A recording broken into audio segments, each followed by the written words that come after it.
इस देश का आम आदमी चाहता है कि मेरे घर में कोई बीमार हो तो उसका इलाज हो जाए।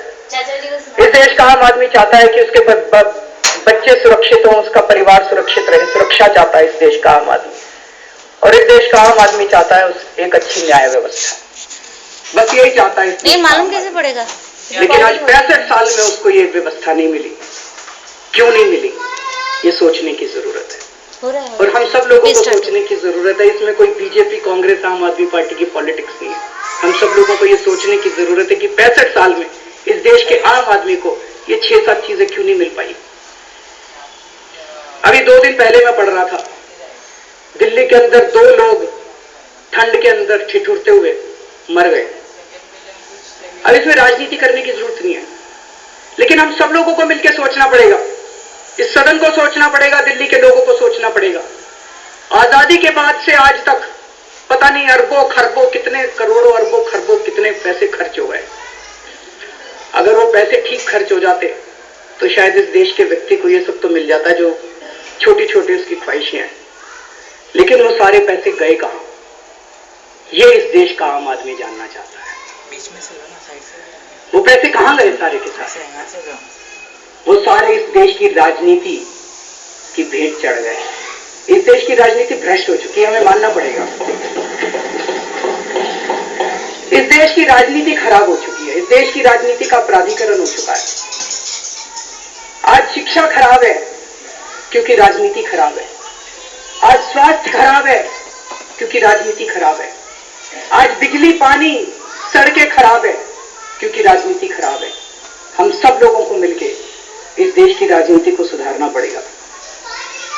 जब आम आदमी का जीना मुश्किल हो गया बहुत ज्यादा, तो 2 साल पहले जब आम आदमी का जीना मुश्किल हो गया बहुत ज्यादा, तो 2 साल पहले इस देश के आम आदमी ने, आम औरतों ने, आम बच्चों ने, आम बूढ़े लोगों ने, सब लोगों ने सड़क के ऊपर उतर के, लाखों करोड़ों लोगों ने सड़क के ऊपर उतर के आंदोलन किया और कहा अपने नेताओं से, आदरणीय नेताओं से, कि भ्रष्टाचार के खिलाफ कानून बनाओ, भ्रष्टाचारियों को जेल भेजो। लेकिन इस देश के नेताओं ने उनकी नहीं सुनी। इस देश के नेताओं ने इस देश के आम आदमी को ललकारा कि अगर तुम्हारे में हिम्मत है तो चुनाव लड़के दिखाओ।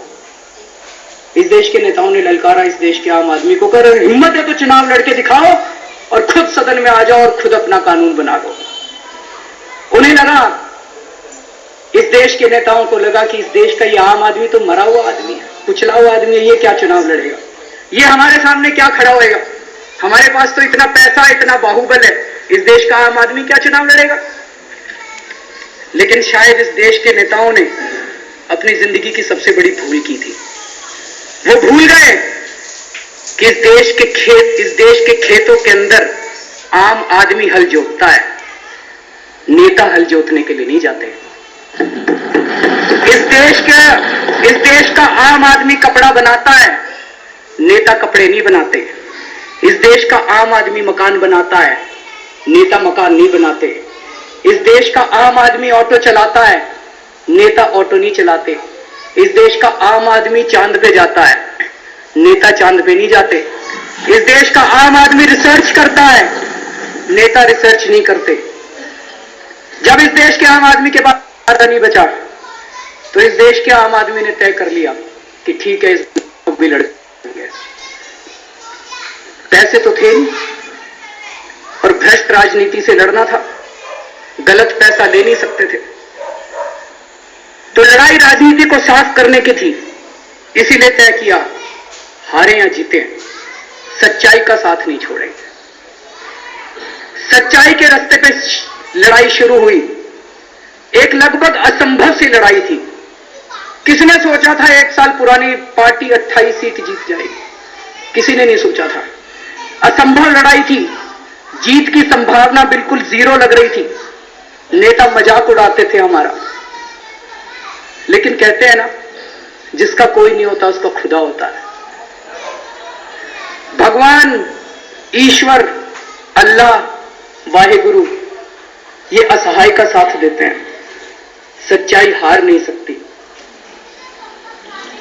4 दिसंबर को और 8 दिसंबर को चमत्कार हुआ, आम आदमी जीत गया। इस देश के आम आदमी की जीत हुई। अध्यक्ष महोदय, पहले मैं भगवान पे यकीन नहीं किया करता था, लेकिन मुझे यकीन हो गया कि भगवान तो है, ईश्वर तो है, कहीं ना कहीं कुछ तो है, सच्चाई कभी हार नहीं सकती। दिल्ली के आम लोगों ने इस देश से भ्रष्ट राजनीति को उखाड़ने की दिशा में पहला कदम उठाने की जरूरत की है। तो अध्यक्ष महोदय, आज इस सदन के सामने प्रश्न है कि आम आदमी की इस लड़ाई में इस सदन का कौन कौन सदस्य आम आदमी के साथ खड़ा है। ये लड़ाई देश से भ्रष्ट राजनीति समाप्त करके सच्चाई और ईमानदारी की राजनीति कायम करने की लड़ाई है। आज इस सदन के सामने प्रश्न है कि इस सदन का कौन कौन सदस्य देश में सच्ची और ईमानदार राजनीति कायम करने की इस लड़ाई का हिस्सा बनना चाहता है। दिल्ली के आम आदमी के कुछ मुद्दे हैं, इनमें 17 मुद्दे मैं इस सदन के समक्ष रख रहा हूं, और आज इस सदन के सामने प्रश्न है कि कौन कौन सदस्य इन मुद्दों का समर्थन करते हैं। अध्यक्ष महोदय, इस देश के अंदर एक अजीब किस्म का वीआईपी राज है। एक मंत्री जाता है तो सारा ट्रैफिक रोक देते हैं। क्यों रोकते हैं भाई? कहते हैं जी मंत्री जी का समय बड़ा कीमती है, ट्रैफिक लाइट में खड़े हो गए तो उनका समय बर्बाद हो जाएगा। मैं तो बहुत मामूली आदमी हूं, मैंने बताया 6 दिन हुए हैं, 7 ही दिन हुए हैं।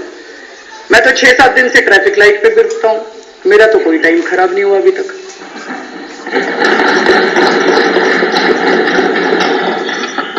कहा जाता है कि उनकी सुरक्षा को खतरा है।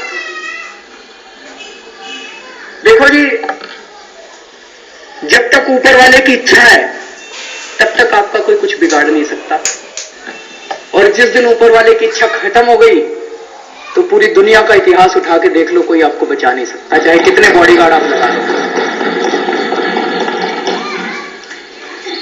तो हम चाहते हैं कि दिल्ली से ये वीआईपी कल्चर खत्म होना चाहिए, और इस देश से भी ये वीआईपी कल्चर खत्म होना चाहिए। ये पहला मुद्दा है। दूसरा, जन लोकपाल बिल का मैं सहमत हूं। श्री हर्षवर्धन जी ने कहा कि दिल्ली के अंदर एक लोकायुक्त कानून है, पर वो बहुत कमजोर है सर, वो कानून बहुत कमजोर है। उस कानून के अंदर कुछ नहीं कर सकते। आपने तो देखा है पिछले कई सालों में जो लोकायुक्त कहते हैं उसको कूड़े के डिब्बे में डाल दिया जाता है, उसको तो बदलने की जरूरत है। तो दूसरा हमारा मुद्दा है कि दिल्ली के अंदर एक सख्त कानून पास किया जाए भ्रष्टाचार के खिलाफ। ऐसा कानून पास किया जाए कि अगर कोई भ्रष्टाचार करे तो भ्रष्टाचारियों की रूह कांप उठाए। भ्रष्टाचारियों को जेल होनी चाहिए और सख्त से सख्त सजा मिलती।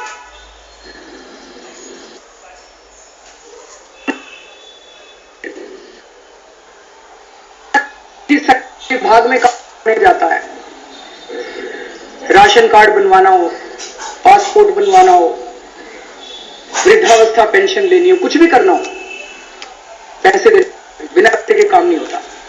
तो इसी कानून के अंदर सिटीजन चार्टर का भी होना चाहिए कि हर काम की समय सीमा तय हो। अगर उतने समय में काम नहीं होगा, अधिकारियों को सारे रिसोर्सेज दिए जाएं ताकि वो काम कर सके समय सीमा में, लेकिन अगर उतने कम समय में काम नहीं होगा तो फिर कोई ना कोई पेनल्टी अफसर के ऊपर। इसका भी प्रावधान इस कानून के अंदर। ये हमारा दूसरा मुद्दा है। आज दिल्ली के अंदर एक बड़ी अजीब व्यवस्था है, दिल्ली क्या पूरे देश के अंदर राशन कार्ड लोगों के नहीं बनते। छोटी सी चीज है, राशन कार्ड बनने चाहिए, व्यवस्था के अंदर खुद ही बन जाने चाहिए।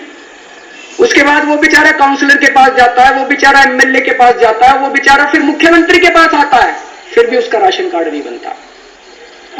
आज आपको अपने इलाके में कुछ भी काम कराना हो, आप जाके कह दो जी वो स्ट्रीट लाइट खराब है, उसका बल्ब ठीक करा दो। रात को मेरी बेटी कॉलेज से आती है तो इसलिए वो असुरक्षा होती है। आप किसी के पास चले जाओ, सरकार कहेगी पैसा नहीं है। लेकिन हम देखते हैं कि फुटपाथ तोड़ तोड़ के बनाते रहते हैं, पैसा तो है, पैसे की तो कमी नहीं है, लेकिन जो जनता चाहती है वो काम नहीं होते। सरकार या तो अपने बंद कमरों में निर्णय ले लेती है, उसमें कोई भी कारण हो सकता है, भ्रष्टाचार हो सकता है। भाई जब तक 50 करोड़ से कम का काम नहीं होगा तो काम ही नहीं समझते, 100 करोड़ से कम का काम नहीं होगा तो काम ही नहीं समझते। मेरे इलाके में सरकारी पैसा कहां खर्च होना चाहिए, ये अब इस देश के नेता और अफसर तय ना करें, ये इस देश की जनता तय करे, उस इलाके के लोग एप्पल है। इसीलिए तो हमने आजादी की लड़ाई लड़ी थी, इसलिए थोड़ी लड़ी थी कि वो अंग्रेज चले जाएंगे और दूसरे किस्म के लोग आ जाएंगे, इसलिए थोड़ी लड़ी थी कि पहले अंग्रेजों के खिलाफ लड़ा करते थे, अब अपने नेताओं के चक्कर काटेंगे। तो हम दिल्ली के अंदर शुरू करना चाहते हैं, स्वराज की परिकल्पना है हम लोगों की, इसी को स्वराज कहते हैं, सीधे जनता का राज, मेरा राज, जनता का राज। ये स्वराज का कानून हम दिल्ली के अंदर लाना चाहते हैं। ये तीसरा मुद्दा है, दिल्ली को पूर्ण राज्य का दर्जा मिले। इसमें तो मुझे लगता है किसी पार्टी को, बीजेपी के भी मैनिफेस्टो में, कांग्रेस भी इसके लिए लड़ती रही है, आम आदमी पार्टी भी ये मांग कर रही है। पांचवा मुद्दा है बिजली कंपनियों का ऑडिट। ऑडिट तो होना ही चाहिए, क्यों नहीं होना चाहिए? और बिजली कंपनियों का ऑडिट होने के बाद जो रिपोर्ट इस देश की जनता के सामने रखी जाए और उसके बाद हम सब लोग मिलकर तय करें कि बिजली के रेट क्या होने चाहिए। इसमें पार्टीबाजी ना करें, कोई कहता 30%, कोई कहता 50%, ये सारी अलग है। हम सारे मिलकर तय करें कि दिल्ली के अंदर बिजली के रेट क्या होने चाहिए, लेकिन एक सच्चाई पता तो चले कि इन बिजली कंपनियों में आखिर हो क्या रहा है। ये हमारा पांचवा मुद्दा है। छठा मुद्दा, कई बार आरोप लगाया गया है कि दिल्ली के अंदर मीटर बड़े तेज चल रहे हैं, इसके कई आंकड़े भी दिए गए हैं, इन मीटरों की जांच होनी चाहिए। सातवां मुद्दा, दिल्ली में पानी की व्यवस्था। कई सारे माननीय सदस्यों ने यह मुद्दा उठाया, मैं पूरी तरह से सहमत हूं। दो मुद्दे हैं पानी को लेके। एक तो मुद्दा यह है कि दिल्ली के अंदर पानी के बिल बहुत आ रहे हैं जी। कुछ लोगों ने कहा कि मीटर तो 4 लाख हैं, 5 लाख हैं, जितने भी हैं, लेकिन जो बिल आ रहे हैं वो बहुत आ रहे हैं और जनता बहुत ज्यादा दुखी है उन बिलों से। तो उनको तो थोड़ी रिलीफ मिलनी चाहिए। उनको अगर, चलिए मान लीजिए 4 लाख लोगों को मिल गई रिलीफ, क्या फर्क पड़ गया? चलिए मान लीजिए 2 लाख लोगों को मिल गई रिलीफ, 2.5 लाख लोगों को मिल गई रिलीफ, अच्छा ही काम हुआ ना, कोई बुरा तो नहीं हुआ। तो एक तो बिल की समस्या है, दूसरी समस्या है पानी पहुंच नहीं रहा लोगों के घरों में। इसके लिए हम सब लोगों को मिलके, तो अभी कितना पानी दिल्ली में आ रहा है, मैंने दिल्ली जल बोर्ड के सीईओ साहब को बोला है कि जरा बताएं तो सही कि डेली बेसिस पे पता तो चले कि दिल्ली के अंदर कितना पानी आया, कितना पानी किस इलाके में गया, ताकि हम उसको वेबसाइट पे डाल देंगे जी, भाई आज इतना पानी आया था, इतना पानी इस इलाके में गया। मीटर तो लगाओ, बल्क वाटर मीटर तो लगाओ जगह जगह। उसके बाद जिन जिन इलाकों में, एक माननीय महोदय ने संगम विहार का नाम लिया, संगम विहार है, देवली है, अंबेडकर नगर है, महरौली है, वसंत कुंज है, कई इलाकों में पानी नहीं आ रहा जी। तो पता तो चले कितना पानी आ रहा है, और जिन इलाकों में पानी नहीं आ रहा उस पानी को पहुंचाने की क्या व्यवस्था की जाए, हम सब लोगों को मिलकर बैठ के सोचने की जरूरत है। यह 7वां मुद्दा है। 8वां मुद्दा है दिल्ली की अनधिकृत कॉलोनियों का। अभी अभी सरकार बनी है, हम चाहते हैं और आप लोग भी चाहते हैं, आज सबकी बातें सुन के मुझे अच्छा लगा, सारी पार्टियां चाहती हैं कि इस दिल्ली के जो लोग अनऑथराइज्ड कॉलोनीज के अंदर रह रहे हैं वो बहुत ही गंदी जिंदगी जी रहे हैं, ना उनकी बेसिक सुविधाएं उनके पास, उनको बेसिक सुविधाएं मिलनी चाहिए। उसका समाधान ये सदन ही निकालेगा, हम सब लोगों को मिलकर उसका समाधान निकालने की जरूरत है। 9वां मुद्दा है दिल्ली की झुग्गी बस्तियां। कोई भी आदमी झुग्गी में मर्जी से तो नहीं रहता, गरीबी में ही रहता है। तो इन झुग्गी बस्ती वालों के लिए भी हमें कुछ समाधान निकालना पड़ेगा, और जब तक समाधान ना निकले इनकी झुग्गियां ना तोड़ी जाए, क्योंकि एक आदमी का जब घर टूट जाता है ना जी, उसके पास कुछ नहीं बचता, उसके बाद वो सड़क पे आ जाता है, फिर वो कहीं ना कहीं तो झुग्गी डालेगा। आप इधर से तोड़ दो तो वो उधर डाल लेगा, वो उधर से तोड़ दो तो इधर डाल लेगा। कुछ समाधान निकालना पड़ेगा इनका। कम पैसे में झुग्गी खरीद ठेकेदारी के ऊपर कई लोग रह रहे हैं।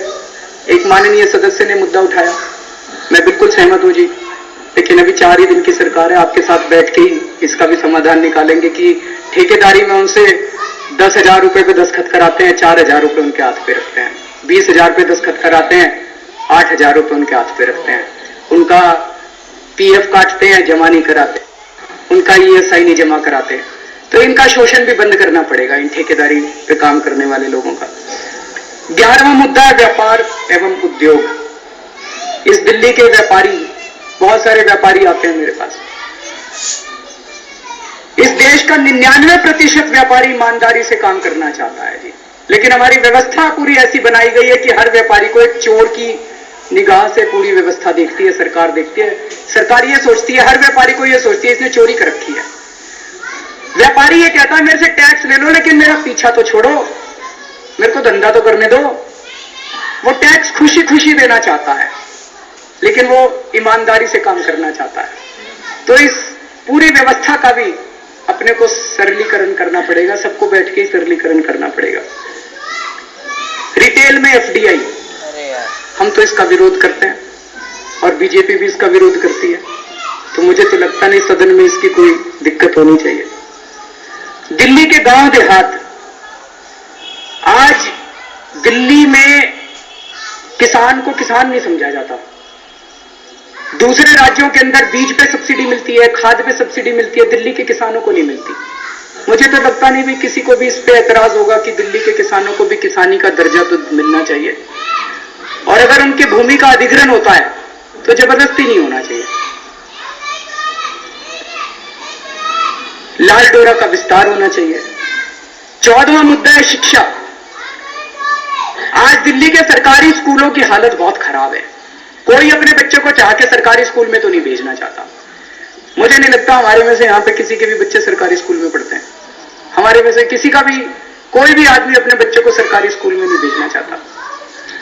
सरकारी स्कूलों की हालत सुधरनी चाहिए, सरकारी स्कूलों की संख्या बढ़ाई जानी चाहिए।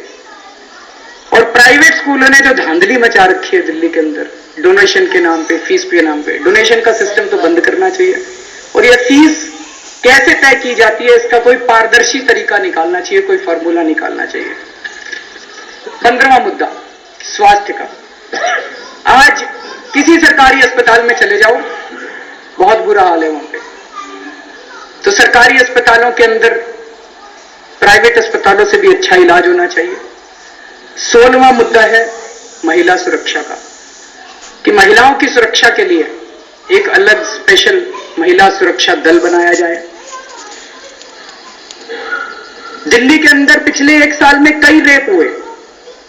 अखबार में मैंने पढ़ा था 15 अक्टूबर तक लगभग 1330 रेप हो चुके थे। एक दामिनी के बारे में तो अपने को पता, दामिनी का मुद्दा तो खूब उठ गया, तो फास्ट ट्रैक कोर्ट भी बन गया, 7-8 महीने में उनको सजा भी मिल गई। बाकी 1329 केसेस का क्या हुआ किसी को पता ही नहीं, वो खुलेआम घूम रहे हैं, 20 साल चलते रहेंगे केस। तो कम से कम ऐसी व्यवस्था तो हो अपनी न्याय व्यवस्था कि महिलाओं के साथ अगर कोई गलत काम हो तो उस मामले में 3 से 6 महीने के अंदर उस व्यक्ति को सजा मिलना चाहिए, उसकी ट्रायल पूरा होकर उसको सजा मिलनी चाहिए और सख्त से सख्त सजा मिलनी चाहिए। और आखिरी मुद्दा है न्याय व्यवस्था, कि आज कई सालों तक केस लंबित पड़े रहते हैं। ये तो हम सब लोग मिलकर कर ही सकते हैं कि दिल्ली में जितनी अदालतें हैं, निचली अदालतें, इनकी संख्या बढ़ाई जाए, इनके जजों की संख्या बढ़ाई जाए, ताकि लोगों को जल्दी उनके केसों का निपटारा हो सके। तो माननीय अध्यक्ष महोदय, जैसा मैंने कहा, मैं अपनी पार्टी के लिए समर्थन मांगने नहीं आया जी, मैं अपनी सरकार के लिए भी समर्थन मांगने नहीं आया। मैं सिर्फ 2 मिनट, मैं 2 मिनट पूरा कर लेता हूं। आखिरी